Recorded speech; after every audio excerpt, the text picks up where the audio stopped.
Gentlemen, it is always a pleasure and an honor to welcome back to this program one of the most prolific and knowledgeable reporters and journalists, I think, in print today. And of course, I'm referring to David Dayen, who has a piece. I mean, we could pick and choose. Really, literally, almost any day, you could pick and choose what piece you would want to talk to David Dayen about. So I have to sort of stack them up a little bit. But David, you've been writing about Sam Nunberg for 24. You have been writing about a bill that is winding its way through the Senate now, and I see that the Washington Post has sort of has, I think, caught up a little bit on this. But it is a bill that is going to unwind a lot of the key protections that Dodd-Frank, as anemic as it was in some respects, in terms of protecting our financial system. And this is stuff that is like, it's a little bit dry. I saw when you promoted this piece on Twitter, you were somewhat apologetic. And but I mean, and well, I'm always apologetic because I always come bearing bad news. Well, that's true. I don't know if I need a theme music of the bad news, Dave Dayen and the bad news, but yeah, I mean, this bill is supported by 13 members of the Democratic caucus, 12 Democrats and Angus King, who caucuses with them, and it's a bank deregulation bill, and it's being sold as a bill to give relief to community banks, the finest salt of the earth people in the world, community banks. Unfortunately, it also, in the process, gives numerous gifts to much larger banks, not only what I've come to term the stadium banks, which are banks not big enough to be Wall Street mega banks, but big enough to have a stadium named after them. But it also even goes up the chain to the Wall Street mega banks. Citigroup has a carve-out in this bill, actually two. And banks like J.P. Morgan Chase, Bank of America, Wells Fargo will be able to take advantage of a number of protections. And in many ways, this bill gives the Federal Reserve, which is the number one bank regulator, fewer tools than they had even before Dodd-Frank, even before the financial crisis. They will be more constrained than they were at that time, and they didn't exactly perform wonderfully before the financial crisis. Right. All right. So let's back up a little bit here so that people understand the stakes that are involved in this. Because I think, in the context of our news cycles today, it is very easy for people's eyes to glaze over on this stuff. And I think that's why, as soon as you post something that you are apologizing for, I'm immediately like, we've got to book him on our show. Because this is why I think people come here, to have their eyes glaze over and to go a little bit numb. Right. But this is really important stuff. And I want to just, for a moment, put a pin in the story of those 13 Democrats and 12 Democrats and Angus King for a moment, because that's really important. But let's start with the original intent because this is really a story about how things go wrong, and the story of consequences of elections, frankly. So let's talk about S2155 when it was first proposed and what its intent was. Yeah. So the history is that we passed Dodd-Frank, which in 2010. Provided a number of new rules to ensure safety and stability in the financial system. It was largely a series of technocratic tweaks, but it certainly advanced from the almost no regulation that we had on the banking industry prior. so in the process, almost immediately, community banks, which are banks that hold less than, these are the banks in your rural area, or small banks in urban areas that, they are they sponsor the football, local peewee football team, and all the tellers because you went to high school with them. These are the small community banks and credit unions. And they have a very saintly reputation on Capitol Hill. And they said, hey, we're getting caught up in all these rules that you put on the financial system, on the big banks, the ones that really got us into trouble. And when we didn't do anything, and now we're paying the compliance costs, they have bigger staffs to handle this, the mega banks do, and this is a larger portion of our budgets, and it's making it hard to compete. Now, that narrative is actually not true, by the way. Community banks are doing fine. 96% of community banks are making profits. And to the extent that there are consolidations in that system, it's a long-running issue of that has nothing to do with Dodd-Frank. The drops are right in line with the last 30 years. They have to do with population shifts and the rise of these giant supermarket banks that have taken over the country. All right, now let me just stop you there too. In terms of it is understandable on some level, and I hope people don't think I'm being an apologist for community banks because I'm fully supported by them. No, but when you say they're saintly, it's because they're very local, right? And and from a politician's perspective, it's like the hometown bank. And regardless of what they do in terms of their practices, they can never be a threat to the financial system in a way they can't be a threat to overall financial stability per se. Right. It's more that they're a major presence in every congressional district in every state, and so they have a lot of clout on Capitol Hill, and indeed they have already enabled a lot of tailoring so that they aren't affected by Dodd-Frank rules.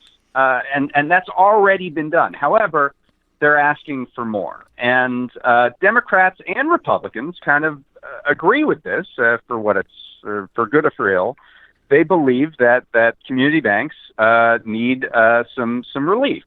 And so Democrats came to the table for years with a package of ways to exempt community banks and credit unions from these rules. They say this will, put them on a more level playing field so they can compete with larger banks in their communities. So even though they're doing okay financially, and as someone who has been working so closely and examining the bank reforms for really the past decade, I think that you have been. That package, though maybe unnecessary, was not terribly problematic because of these banks' relationship to the broader financial system. I mean, put it this way. You had Sherrod Brown and Elizabeth Warren, part of that process, saying, here are some things we can do to help community banks. They are not exactly the kinds of people that would ramp up systemic risk. However, every time that they did this, the Republicans would say, well, we can do that, but you have to do something for big banks too. And the talks would kind of end there. And this kind of went as a pattern for many years until the Trump election. And now there was a situation where someone in the White House would actually sign a bill that combined community bank relief with, help for larger banks. And Sherrod Brown, who's the ranking member of the banking committee, and Mike Crapo, who's the head of the bank committee, got together and they started negotiating again. And Brown cut off the talks because, again, they were asking for too much for big banks under the guise of a community bank bill, essentially using community banks as a human shield so that Wall Street banks could get more deregulation. And unfortunately, the day after Sherrod Brown walked away from these talks, 4 Democratic members of the banking committee walked right into Mike Crapo's office and said, let's make a deal. And obviously their support was enough in the banking committee to put it over the top. And these 4 Democrats are Jon Tester, Heidi Heitkamp, Joe Donnelly, and Mark Warner. Now, Mark Warner, we know, is someone who's certainly a centrist and who believes that more deregulation might be beneficial to the system. Heitkamp, Tester, and Donnelly are all up for re-election in states that Trump won by a lot. And while they have shown populism here and there in certain forms, they seem to be animated by this idea that they have to show bipartisanship somewhere in order to win re-election. Now, I would argue that showing bipartisanship, quote unquote, by deregulating banks is kind of foolish. However, the fact is that if you look at the campaign contributions, the number 1, 2, and 3 members of the Senate who are getting donations from commercial banks are Heitkamp, Tester, and Donnelly. So this is largely a pay-to-play system where lobbyists ask for this relief, and these Democrats collaborate with Republicans to give it to them.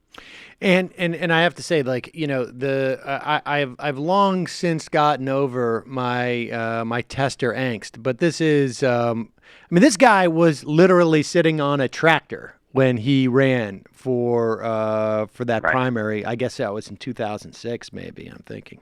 It must have been. And he was sitting on a tractor, and I'm sure you remember Marcus Malitzis of the Daily Kos made it his mission to get Jon Tester in to beat the DLC-sponsored candidate, because that DLC-sponsored candidate was too corporatist. Was successful. I think he left the Tester bus over an immigration bill. But so this is, this is so illustrative of a much bigger problem, in addition to it also being in and of itself a big problem in terms of legislation. But let's stay on this, on what we can learn from those 4 people there. Because, all right, Warner is, if the DLC was still around, he would be a charter member. He'd be the head of it. But for guys like Tester, Donnelly, and Heitkamp, I imagine if you were to poll people in Montana, Indiana, and North Dakota and said, hey, do you want your senator voting to allow the big banks to basically get back into a position pre-2008 in terms of their regulations, everyone would say no. But there's nobody in those states who's gonna run against them on that, right? That's the problem. That's right. But there's also no one in those states who's going to run against Sherrod Brown on that prospect. And Sherrod Brown is as much constrained by running for re-election in a Trump state as any of these 3 Democrats. And yet he doesn't see any clamoring within the state of Ohio to just dump a bunch of bank regulations. In fact, Brown is probably more likely on a raw politics level to support this bill, because 3 of the major stadium banks that this helps, the number 1 provision in this bill raises the threshold for enhanced supervision of banks. In other words, more regulation on banks. It raises the threshold for mandatory regulation from $50 billion to $250 billion. This instantly exempts 25 of the 38 largest banks in the United States from enhanced regulations. And 3 of those banks are headquartered in the state of Ohio. Wow. Key Bank, Fifth Third Bank, and there's one other I can't think of right now. But so, Brown is probably more likely. None of those banks are in North Dakota or Montana or Indiana. Brown is the one feeling the heat from his local regional bankers who are saying, you got to help us out. We're not the ones that caused the crisis. and you got to give us, some relief here. But he's not. He's certainly not jumping on that bandwagon. He's holding firm. It's these others who have this twisted notion that as long as they can call something that got passed bipartisan and that they were on it, that voters will somehow reward them for working together to solve the nation's problems, as if there's some problem of overregulation in the banking sector right now. All right, so I want to I want to jump back over to the side of the implications of the bill for a moment, because yes. I mean, clearly and then we'll come back to that notion of like the desperation of these three in particular to project some type of bipartisanship, even though it's like something horrific, and what that tells us about, because I think the argument would go that those three, at the least, who knows, but maybe two out of the three, in a different environment, wouldn't. Well, I mean, just to quickly sum this up, it tells you something about Chuck Schumer, and who Chuck Schumer is willing, what he's willing to go to bat for, and what he's not willing to go to bat for. He kept his caucus together on tax cuts. He kept his caucus together on health care. He is not willing to put the hammer down to keep the caucus together on bank deregulation. And while he nominally says he's against the bill, he is allowing 12 Democrats and one independent that caucuses with the Democrats to defy him and defy the will of the majority of the caucus on this bill. And let it be said, if there weren't not at least 9 Democrats supporting this bill, it could not pass. It could not pass the Senate. It would not pass a filibuster. Democrats are the margin of support for this bill. And Chuck Schumer is unwilling to put the hammer down and stop this bill from happening, even though he says he's against it. Now, David, let me say, I mean, I'm so against this. I hate the idea that Citibank and these other banks would do well in this situation. I wish I could stop it. I really do. Oh, my God. It really is a mystery why Senator Schumer would not be as persistent as he was in these other contexts. For Chuck Schumer, this is like the gift from heaven, right? Like I can say I was totally against it. I mean, but what am I going to do? No, I mean, and it can pass, and then those guys on Wall Street, lobbyists, right? The lobbyists know. They understand exactly what's going on.